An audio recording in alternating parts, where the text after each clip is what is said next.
So students, as you know, we were discussing differentiation और differentiation का मैंने आपको एक फार्मूला डिस्कस किया था, जनरल रूल।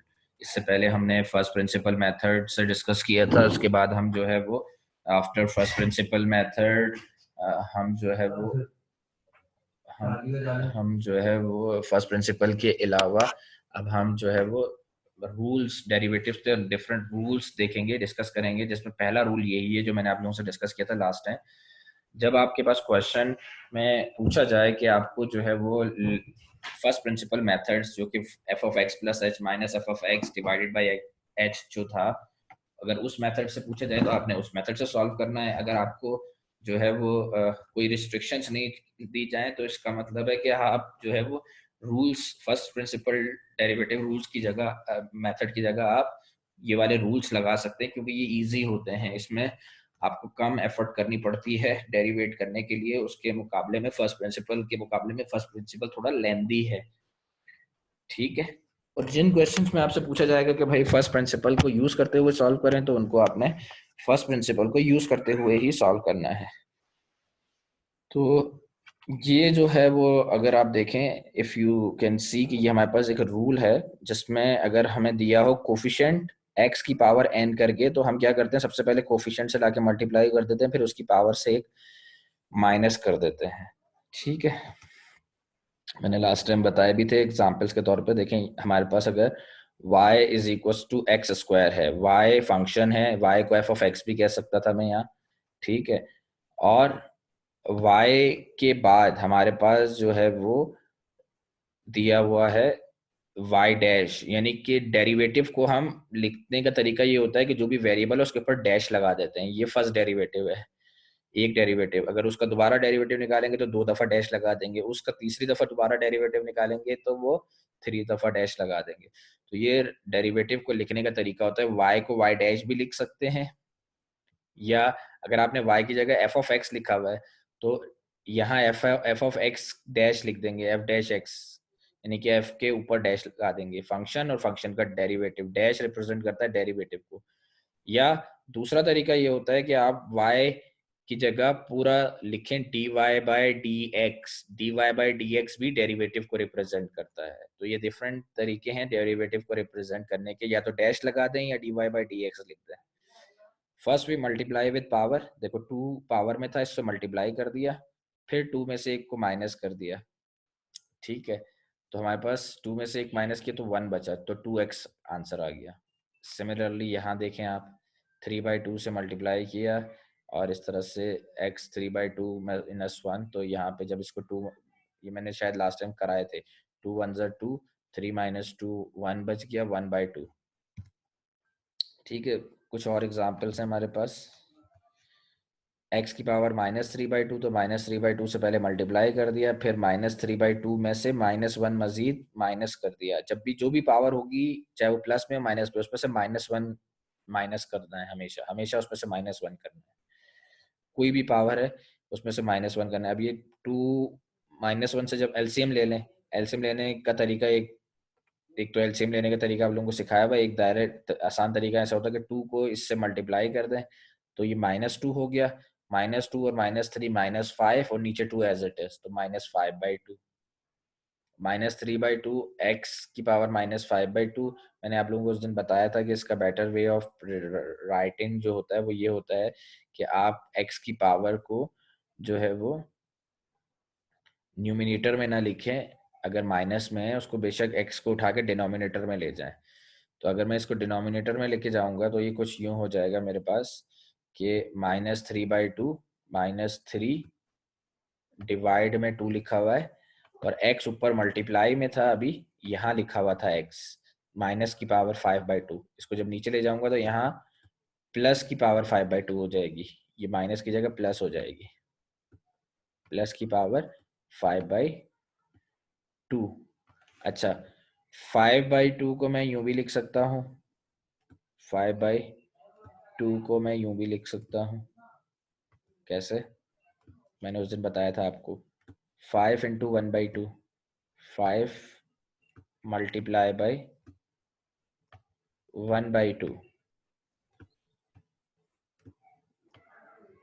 ठीक है। अब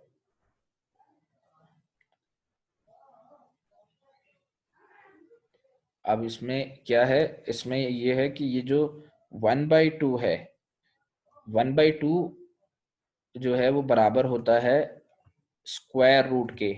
स्क्वायर रूट का मतलब होता है पावर 1/2 स्क्वायर रूट के। तो 1/2 की जगह स्क्वायर रूट लगा दूंगा यहाँ, और 5 अपनी जगह पावर में वैसे ही रहेगा। तो ये यूं हो जाएगा -3/2। यहाँ पे जो चेंजिंग आएगी नीचे डिनोमिनेटर में, अगले स्टेप में यहीं पे चेंजिंग आएगी। बाकी -3 भी वैसे ही लिखेंगे, डिवाइड में 2 भी वैसे ही लिखेंगे। यहाँ जो चेंजिंग आएगी वो क्या हो जाएगी, 1/2 की जगह रूट लगा दूंगा और x की पावर 5 लिख दूंगा। ठीक है, ये हमारे पास आंसर हो जाएगा। सिंप्लीफाई, यहाँ ये अधूरा छोड़ा हुआ क्वेश्चन, आप इसको यहाँ तक सिंप्लीफाई कर देंगे। ठीक है, इसी तरह से जब आपके पास x फंक्शन दिया हुआ है √x, अब इसको डेरिवेटिव करने के लिए आपके पास पावर रूल, क्योंकि पावर रूल से आप सॉल्व करें तो पावर की फॉर्म में आपका फंक्शन होना चाहिए। ये रूट की फॉर्म में है, इसको हम कहते हैं रेडिकल फॉर्म, और इसको कहते हैं एक्सपोनेंशियल फॉर्म। और रूट की फॉर्म को कहते हैं रेडिकल फॉर्म, आर से रिप्रेजेंट कर रहा हूँ, रेडिकल फॉर्म। ठीक है, रूट आर से रेडिकल। और उसको जब हम पावर फॉर्म में कन्वर्ट करते हैं, रेडिकल फॉर्म को पावर फॉर्म में कन्वर्ट करते हैं, तो उसको कहते हैं एक्सपोनेंशियल फॉर्म। पावर फॉर्म यानी कि पावर बोले या एक्सपोनेंट बोले एक ही बात, एक्सपोनेंशियल फॉर्म, पावर की फॉर्म में हमने कन्वर्ट कर दिया। तो जब भी डेरिवेटिव करना हो और रूट की फॉर्म में फंक्शन दिया हो, ठीक है, मैंने जैसे आपको बताया कि इस y को मैं f(x) भी कह सकता हूँ, तो इसको मैं बार बार फंक्शन कह रहा होता हूँ, तो आप सोच रहे होंगे पता नहीं सर क्यों y लिखा हुआ है, आप फंक्शन क्यों कह रहे हैं। y को मैंने आपको बताया है कि y फंक्शन होता है अपने इंडिपेंडेंट वेरिएबल का। इंडिपेंडेंट वेरिएबल यहाँ x लिखा हुआ है, तो y की जगह मैं f(x) भी लिख सकता हूँ, it is a function of x। ठीक है, ये बार बार मैं बात आपको हर क्लास में रिपीट कर रहा होता हूँ ताकि आपकी कॉन्सेप्ट्स हिले नहीं, वो रिवाइज होते हैं साथ। तो एक्सपोनेंशियल फॉर्म में मैंने कन्वर्ट कर दिया। After converting it into an exponential form, अब मेरे लिए आसान हो गया पावर रूल लगाना। देखो पहले जैसा हो गया क्वेश्चन, वही करूंगा। First we multiply with power, power में 1/2 लिखा हुआ है, यहाँ मल्टीप्लीकेशन में लाके लिख दूंगा 1/2। Then reduce the power by 1, -1 कर दूंगा पावर में से। 1/2 x की पावर -1/2। देखिए यहाँ इसने प्रॉपर सॉल्व किया हुआ है। 1/2 अपनी जगह ऐसे ही, x ऊपर था और -1/2 लिखा हुआ था, तो -1/2 बेटर प्रेजेंटेशन जो होती है वो ये होती है कि जहां पावर माइनस में आ रही है, अगर वो न्यूमिनेटर में क्वेश्चन है और पावर उसके अंदर आंसर रिजल्ट माइनस में आ रहा है, तो बेटर प्रेजेंटेशन ये होती है कि पावर को माइनस में ना लिखा जाए। तो अगर वो न्यूमिनेटर में है, न्यूमिनेटर इसको कहते हैं, ऊपर वाली टर्म को न्यूमिनेटर कहते हैं, नीचे इस लाइन के नीचे वाली टर्म को, डिवाइड के नीचे वाली टर्म को कहते हैं डिनोमिनेटर।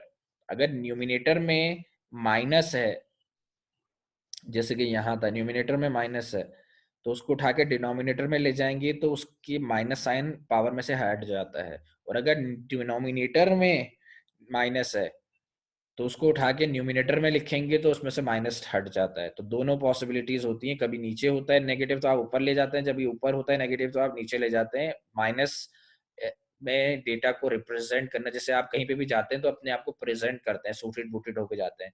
इसी तरह से मैथमेटिकल में कुछ बेटर प्रेजेंटेशन मैनर्स होते हैं। वो बेटर प्रेजेंटेशन मैनर ये होता है कि आप अपने पास पावर के अंदर नेगेटिव वैल्यू को रिप्रेजेंट करने की जगह उसको उस फॉर्म में ले जाएं जहां उसकी पावर पॉजिटिव हो जाए। तो अगर यहाँ पे न्यूमिनेटर में ऊपर माइनस आ रहा था, मैंने उस x की पावर 1/2 को उठा के नीचे ले गया, तो x की पावर 1/2, x की पावर x की पावर 1/2 नीचे आ गई। ठीक है, पॉजिटिव हो गई, यहाँ नीचे आके पॉजिटिव हो गई, इसने एक स्टेप डायरेक्ट कर दिया। तो 1/2 का मतलब, पावर 1/2 का मतलब मैंने आपको बताया था, पॉजिटिव पावर का मतलब होता है स्क्वायर रूट। तो x की पावर यहाँ जो 1/2 लिखनी थी, x की पावर 1/2 जो यहाँ हुई थी नीचे डिनोमिनेटर में, उसकी जगह 1/2 एक्सपोनेंशियल फॉर्म को वापस उसने कन्वर्ट कर दिया, रेडिकल फॉर्म में है, रूट की फॉर्म में। तो 1/2 का मतलब होता है √x। तो इसकी जगह उसने x, 1/2 की जगह √x लिख दिया। 1/2 ये वाला अपनी जगह वैसे ही था। x की पावर में जो 1/2 हो गया था, x की पावर में जो 1/2 हो गया था उसको उसने √x की फॉर्म में लिख दिया। ठीक है, चले। इसके बाद हम आगे फर्दर चीजें डिस्कस करते हैं।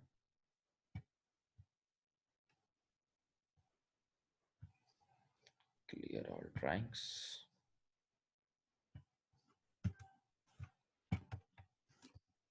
ठीक है, ये एक और एग्जांपल है, देखें 1/(x)⁴। मैंने आपको बताया कि जो है वो, अब ये डिनोमिनेटर का मैंने कोई रूल आपको नहीं बताया कि 1/x की फॉर्म में लिखा हो तो पावर रूल क्या है। तो पहले इसलिए हमें जरूरत पड़ी x⁴ को, देखे नीचे होगा पॉजिटिव में, ऊपर लेके जाएंगे माइनस हो जाएगा, एक जगह जिस भी साइन के साथ है, दूसरी जगह लेके जाएंगे तो साइन चेंज हो जाता है।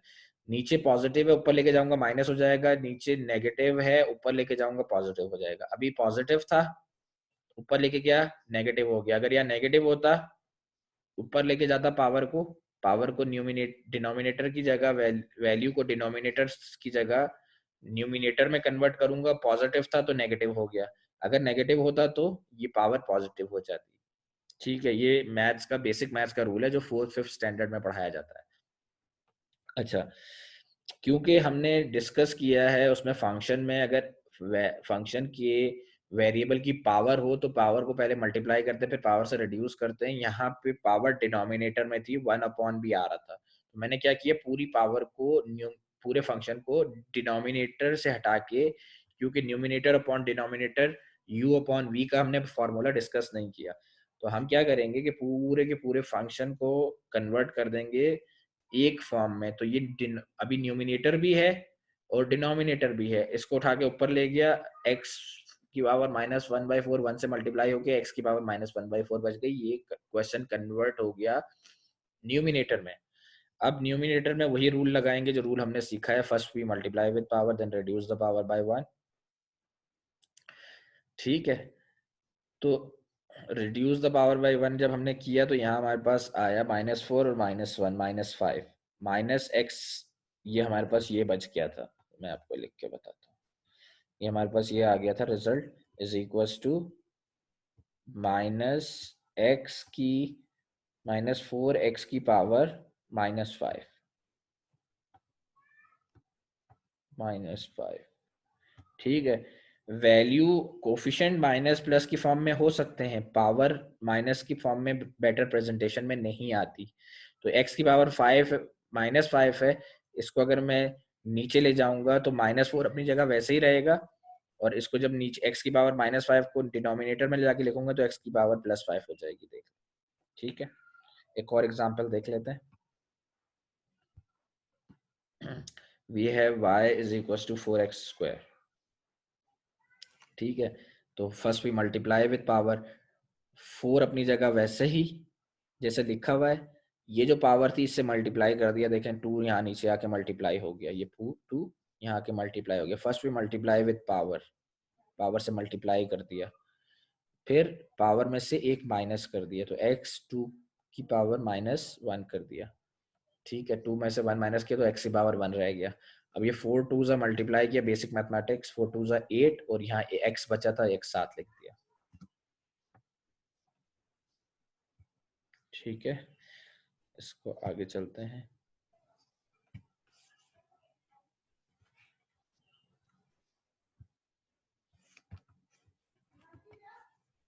ठीक है, अच्छा कुछ और एग्जांपल्स हैं हमारे पास। अब देखें, ये 2/3 पहले से मल्टीप्लिकेशन में था और उसके बाद x की पावर 3/2 थी, तो 2/3 कोफिशिएंट कहलाता है। इस वेरिएबल के साथ जो चीज़ नंबर की फॉर्म में मल्टीप्लाई लिखी है वो 2/3 हो या 1.5 लिखी हो, या सॉरी 1.5 नहीं, 0 पॉइंट समथिंग है, 0.75। ठीक है, तो जो भी पॉइंट की फॉर्म में लिख सकते हैं या अपॉन की फॉर्म में लिख सकते हैं, इसको कोफिशिएंट कहते हैं। ये एज इट इज रहेगा 2/3, जब हम डेरिवेटिव करेंगे कोफिशिएंट पे कोई चेंज नहीं आता। जो पावर में होता है उसको लाके नीचे मल्टीप्लाई कर देते हैं, 3/2 यहाँ पावर में था, इसको भी लाके यहाँ मल्टीप्लाई कर दिया, फिर पावर में से एक माइनस कर दिया। ठीक है, जब इसको मल्टीप्लाई किया तो ये 2 से 2 कैंसिल हो गया इत्तेफाक से, और 3 से 3 कैंसिल हो गया, तो ये कोफिशिएंट कुछ बचा ही नहीं, यानी कि 1 बचा। 1 को लिखते नहीं है कोफिशिएंट 1 को। इधर क्या बच गया, इधर -2, 3 में से -2 को निकाला तो 1 बचा, डिवाइड बाई 2, x की पावर 1/2। इसको फर्दर में लिख सकता था फर्दर मैं इसके साथ यूं लिख सकता था, इज इक्वल्स टू डेरिवेटिव इसका क्या आया हमारे पास, अंडर रूट एक्स। क्लियर है? सिमिलरली इस क्वेश्चन को देख लें। इस क्वेश्चन में भी हमने 8x की पावर -3/2 एक क्वेश्चन दिया हुआ है, कोफिशिएंट एज इट इज। पूरा आपको पक्का कर रहा हूँ इस तरीके को, हर तरह के एग्जाम्पल डिस्कस करके, ताकि आप ये ना पूछें कि सर अगर 8 होगा कोफिशिएंट होगा तो वो किधर जाएगा, वेरिएबल होगा तो वो किधर जाएगा। तो वो बता रहा हूँ कि कोफिशिएंट एज इट इज रहता है, रूल लगता है वेरिएबल की पावर पे। तो वेरिएबल की पावर थी वो मल्टीप्लाई में आ जाएगी यहाँ पे, फिर उसमें से माइनस कर देंगे और उसको सिंप्लीफाई कर देंगे तो आपके पास ये रिजल्ट आ जाएगा। ठीक है,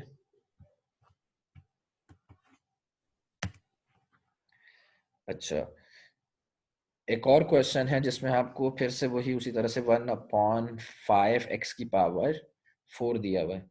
तो मैंने बताया है कि डिवाइड में 5, 1, 2, 3 इससे हमें कोई लेना देना नहीं है। एक वेरिएबल की पावर 4 लिखा हुआ है, ये 1/5 तो साइड पे हो जाएगा, 1/5 जो है वो हम इस तरह से लिख देंगे, 1/5 तो अलग से लिख सकते हैं ऐसे करके। 1/5 से हमें कोई लेना देना नहीं है, ये तो एज अ कोफिशिएंट ट्रीट हो जाएगा। इशू ये था कि x की पावर 4 डिनोमिनेटर में लिखा हुआ था और डिनोमिनेटर का कोई हमने रूल सीखा नहीं है। तो x की पावर 4 जो यहाँ डिनोमिनेटर में लिखा हुआ था, जब मैं उसको x को ऊपर लेके जाऊंगा तो वो +4 -4 में कन्वर्ट हो जाएगा। ठीक है, अब वही रूल, पहले -4 से मल्टीप्लाई करूंगा, तो जब -4 से मल्टीप्लाई करूंगा तो यहाँ आ जाएगा -4, अगले स्टेप में बता रहा हूँ, अगले स्टेप में यहाँ आ जाएगा -4 ऊपर और डिवाइड में 5 अपनी जगह वैसे ही, क्योंकि 4 1 4 हो जाता है ना, तो माइनस का 4 है तो माइनस साइन आ जाएगा। और फिर x की पावर में से एक माइनस कर देंगे, 1 माइनस कर देंगे, जो भी पावर है -4 -1 -5, तो -4/5 x की पावर -5 आंसर आ रहा है। It is not a better presentation कि -5 ऊपर लिखूं। तो मैं क्या करूंगा अगले स्टेप में, ये एज इट इज इस -5 को यहाँ से उठा के अगले स्टेप में इस -5 को यहाँ से पूरे को उठा के x की पावर -5 ऊपर लिखने की जगह x को नीचे ले जाके लिखूंगा, तो वो -5 की जगह वो क्या हो जाएगा, +5 हो जाएगा। ठीक है, तो वो +5 यहाँ आके नीचे x -5 जब डिनोमिनेटर में लिखोगे तो x +5 हो जाएगा। तो देखें यही हमारे पास रिजल्ट आ रहा है, -4/5 x की पावर 5। ठीक है, तो ये केस भी हो गया हमारा। अगले केसेस देखते हैं आप। Excuse me sir. जी सर कुछ वेटिंग एरिया में स्टूडेंट्स होना एक्सेप्ट कर लेंगे आप? जी बिल्कुल, मेरे पास को देख लेता हूँ, 1 मिनट।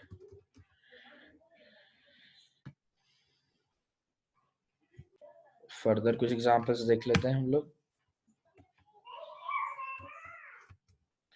ठीक है, डेरिवेटिव ऑफ अ कांस्टेंट मैं आप लोगों को वैसे ही बता चुका हूँ कि कांस्टेंट का मतलब होता है जो चीज चेंज नहीं आ रही, जिसमें चेंज आ नहीं रहा। कांस्टेंट का मतलब है जो चीज जैसी है वैसी ही रहेगी, और डेरिवेटिव का मतलब होता है चेंज, जिसके अंदर चेंज आए, चेंज की बात कर रहे होते हैं। तो कांस्टेंट तो चेंज होता ही नहीं है, तो कांस्टेंट का चेंज क्या होगा, 0। इसीलिए जहां खाली नंबर लिखा होता है 3 4 5, जहां वेरिएबल नहीं होता उसको हम कांस्टेंट कहते हैं। जहां नंबर के साथ वेरिएबल लिखा हो वो नंबर कांस्टेंट नहीं, कोफिशिएंट ऑफ वेरिएबल कहलाता है। ठीक है, फॉर एग्जाम्पल अगर मेरे पास लिखा हुआ है 2x + 3, तो ये 3 मेरा कांस्टेंट है, ये कभी भी चेंज नहीं होगा, ये 3 3 ही रहेगा। ये वैल्यू पूरी चेंज हो सकती है क्योंकि ये जो कोफिशिएंट है 2, ये इस वेरिएबल पर डिपेंड कर रहा है। तो ये पूरी वैल्यू ये वाली साइड प्लस, इस तरफ लेफ्ट हैंड साइड प्लस की, इस तरफ ये पूरी वैल्यू जो है ये पूरी यहां से लेकर, अगर आप देखें तो ये पूरी जो वैल्यू है लेफ्ट हैंड साइड वाला है, अगर इसको मैं बॉक्स बना दूं, ये पूरी वैल्यू डिपेंड कर रही है कि इसका रिजल्ट क्या आएगा वैल्यू ऑफ वेरिएबल पे। और वेरिएबल के साथ जब कोई चीज लिखी होती है, कोई भी नंबर लिखा है, वो चाहे प्लस में है, माइनस में है, डिवाइड में है, 1.2 है, पॉइंट्स में है, डेसिमल फ्रैक्शन में, कुछ भी है, उसको हम कोफिशिएंट कहलाते हैं, कोफिशिएंट ऑफ दिस वेरिएबल। कि इस वेरिएबल के अंदर एक यूनिट में चेंज आने से इतने टाइम्स इस पूरी वैल्यू में चेंज आएगा। ठीक है, तो ये कोफिशिएंट है, ये कांस्टेंट है, ये चेंज होगा हर दफा। x की वैल्यू 1 करूंगा एक रिजल्ट अलग आएगा, 2 करूंगा अलग आएगा, ये चेंज होता है, ये क्योंकि इसके साथ वेरिएबल लगा हुआ है। वेरिएबल का मतलब है वेरी, चेंज करेगा, चेंज होगा, वेरी होगा। ये कांस्टेंट है, ये कभी भी चेंज नहीं होगा। इसीलिए जब कांस्टेंट का डेरिवेटिव ले रहे होते हैं, तो जहां वेरिएबल नहीं होता, जहां कांस्टेंट वैल्यूज लिखी होती हैं, उसका जब हम, अगर मैं इसको एज्यूम कर लूं, ये y और एक फंक्शन इसको एज्यूम कर लूं, y is equal to this, तो जब कभी भी मैं इसका डेरिवेटिव लूंगा, y डैश लूंगा या f ऑफ x लूंगा, f डैश x लूंगा, ठीक है, तो इस केस के अंदर कांस्टेंट जहां जहां लिखे होंगे उसको मैं थोड़ी देर के लिए अज्यूम कर दूंगा कि वो मेरे पास है ही नहीं, एग्जिस्ट ही नहीं करते, गायब हो गए डेटा से, या उसकी जगह मैं जीरो पुट कर दूंगा।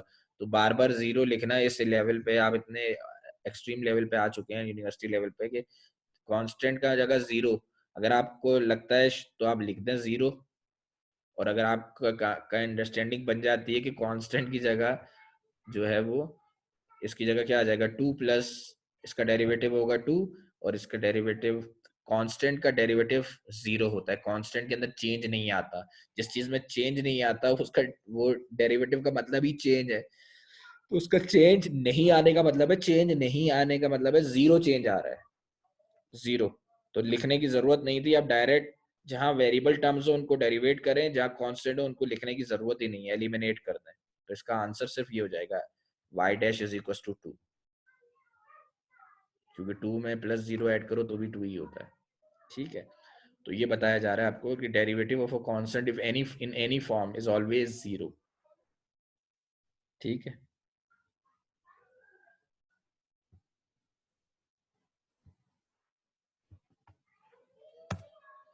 अच्छा, ये कुछ एग्जांपल्स के तौर पे आपको फंक्शंस दिए हुए हैं और इनके डेरिवेटिव्स डिस्कस किए हुए हैं। देखो y की जगह अगर 20 लिखा हुआ है, 20 कांस्टेंट है, डेरिवेटिव जीरो होगा। y की जगह -20 की पावर -2 लिखी हुई है, -20 का स्क्वायर, माइनस का स्क्वायर, ठीक है, वेरिएबल की पावर में नहीं दिया हुआ, नंबर की पावर दी हुई है, तो वेरिएबल अगेन नहीं है। जब कांस्टेंट है, वेरिएबल नहीं है, तो उसका डेरिवेटिव भी जीरो होगा। इधर भी एक नंबर है, कोई वेरिएबल नजर नहीं आ रहा दूर दूर तक, तो डेरिवेटिव जीरो होगा। 2/7 कोई 1 पॉइंट समथिंग की वैल्यू आएगी, अगेन कांस्टेंट वैल्यू है, कोई वेरिएबल नहीं है एक्स वाई जेड की फॉर्म में, कांस्टेंट ई, ई लेन एल एन का, एल एन एल ई का मतलब होता है 1/ln, नेचुरल लॉग का रेसिप्रोकल कहलाता है ई। ई वेरिएबल नहीं है, वह एल एन की एक वैल्यू होती है, ई की भी एक वैल्यू होती है 1 पॉइंट समथिंग, वो पावर ई की एक्सपोनेंशियल, ई की जो भी वैल्यू है उसकी पावर लूंगा, वो वैल्यू है, वो वेरिएबल नहीं है। उस वैल्यू की पावर स्क्वायर लूंगा तो फिर एक वैल्यू ही आएगी, कोई वेरिएबल नहीं है। तो ये फंक्शन में जब वेरिएबल नहीं होते, उन सारे फंक्शंस का डेरिवेटिव जीरो आता है। देखें यहाँ 20 क्या है, एक वैल्यू है, डेरिवेटिव जीरो, प्लस ln5 भी कैलकुलेटर से ln5 is equal to press करेंगे, एक वैल्यू आ जाएगी, वेरिएबल नहीं लिखा हुआ है कोई यहाँ इसके साथ, इसका आंसर, इसका डेरिवेटिव भी जीरो होगा, zero plus zero plus again E की पावर 3, ln का रेसिप्रोकल होता है 3, 1/ln का मतलब होता है ई।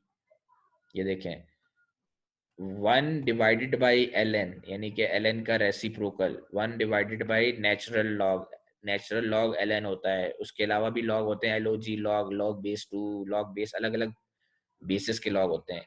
एक्सपोनेंशियल बेस का लॉग जिसको नेचुरल लॉग कहते हैं उसको ln कहते हैं। तो 1/ln का मतलब होता है ई,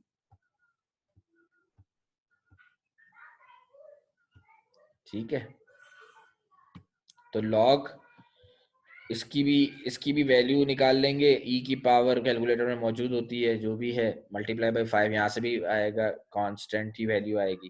कांस्टेंट, इसका derivative 0 plus 0 plus 0, total derivative 0।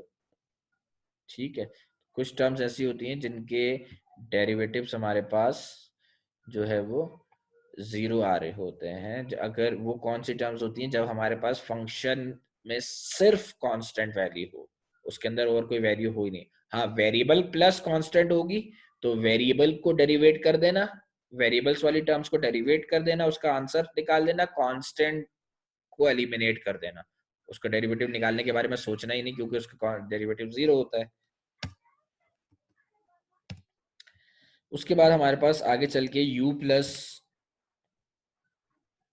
u हमारे पास डिफरेंस, सम और डिफरेंस रूल्स आते हैं। अगर u प्लस v है, ठीक है, तो ये अभी मैंने बताया, जैसे ये पिछले केस में जहां एक वैल्यू थी प्लस, इस तरह से देखें, मैं इसको समझाता हूँ, u प्लस वी या u माइनस वी का क्या कॉन्सेप्ट है।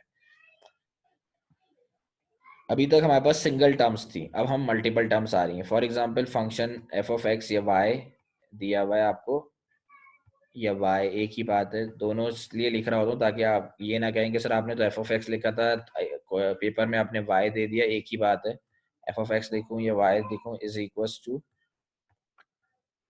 अगर u एक फंक्शन है और v एक फंक्शन है, दोनों x एक ही वेरिएबल पे डिपेंड कर रहे हैं, तो ऐड करके एक बड़ा फंक्शन बन जाता है। जब उनका डेरिवेटिव लेना हो तो इसका डेरिवेटिव अलग ले लें, इसका डेरिवेटिव अलग ले लें, प्लस अगर बीच में प्लस है तो प्लस लिख दें, माइनस है तो माइनस लिख दें। फॉर एग्जाम्पल देखें, इधर लिखा हुआ है 3x² और उसके बाद लिखा हुआ है प्लस या माइनस, और उसके बाद लिखा हुआ है 2x,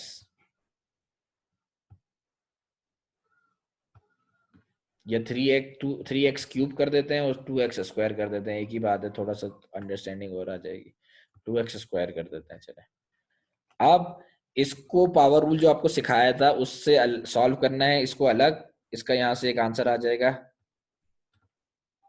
ठीक है, प्लस है तो प्लस, माइनस है तो माइनस, फाइनल जो भी है, और इसको अलग डेरिवेटिव उसी पावर रूल से सॉल्व करना है, इसका एक और आंसर आ जाएगा।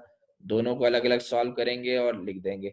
तो ये देखें, अगर मैं अब डायरेक्ट कर रहा हूँ, थोड़ा सा अपना कॉमन सेंस यूज कीजिएगा, अगर नहीं समझ आए तो इसको उसी मेथड से जो मैंने पिछले सॉल्व करके बताए हैं, कि भाई फर्स्ट भी multiply with power then reduce the power by 1 और फिर उसको सिंप्लीफाई करना। जब आप आगे चलते हैं तो आपको डायरेक्ट डायरेक्ट करना आ जाता है, ठीक है। तो फर्स्ट भी मल्टीप्लाई विद पावर, फिर रिड्यूस द पावर बाय 1, तो सिंप्लीफाई होकर आंसर आएगा 3 3 जा 9 और x², 9x² इसका रिजल्ट आ जाएगा। उसी तरीके से इसको अलग कर लें, ठीक है, 2 2 जा 4, फर्स्ट भी multiply with power then reduce the power by 1, तो 4x आ जाएगा इसका आंसर, 4x, और बीच में प्लस है तो प्लस, माइनस है तो माइनस, तो ये आपका टोटल नया वो आपके पास आ गया result, that is y dash या f डैश x बराबर है f डैश x लिखूं is equal to f dash x, एक ही बात है, y डैश बोलूं या f डैश x बोलूं, ठीक है, यहाँ bracket is equal to 9x²